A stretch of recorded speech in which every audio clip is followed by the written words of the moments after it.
Petrol pump ग्रामीण भागेत बंद आहे। काही लोक असं तुम्हाला स्टेटमेंट देत असतील का सगळं सुरळीत आहे, भरपूर पेट्रोल आहे, पेट्रोल पंप चालू आहे, मगर खरी वस्तुस्थिती वेगळी आहे। ती वस्तुस्थिती सांगण्यात मला बिलकुल इथं संकोच नाही, कारण भारताचा जे भारतीय जनता पार्टीचा प्रवक्ता असून ऑल इंडिया पेट्रोल डीलरचाही मी नुमाइंदा आहे। 1 लिटर पेट्रोल आणि 1 लिटर डिझेल शासनाने कधी विकलं तर आपल्याला प्रति लिटर 50 रुपयाचा लॉस आहे। आणि हे सेल डिस्करेज करण्यासाठी कंपनीने हे वेगवेगळे एक उपयोजना सुरू केलेली आहे। त्यामध्ये सर्वात अगोदर जे पेट्रोल पंपवाल्याला 15 दिवस, 9 दिवस, 6 दिवस जे काही त्यांची क्रेडिट लाईन होती ते ऑइल कंपनीने इमिजिएटली विड्रॉ केलेली आहे आणि पंपवाल्यांना क्रेडिट भेटत नाही।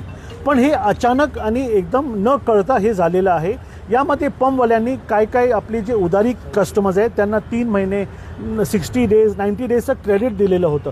कंपनीने सांगितलं हे मागचं जे क्रेडिट आहे, मागची जी उधारी ते क्लिअर करा आणि आज लागणारा माल त्याचा पेमेंट आगाव म्हणजे ॲडव्हान्स पेमेंट तुम्ही करा, मगच तुम्हाला पेट्रोल आणि डिझेल भेटणार।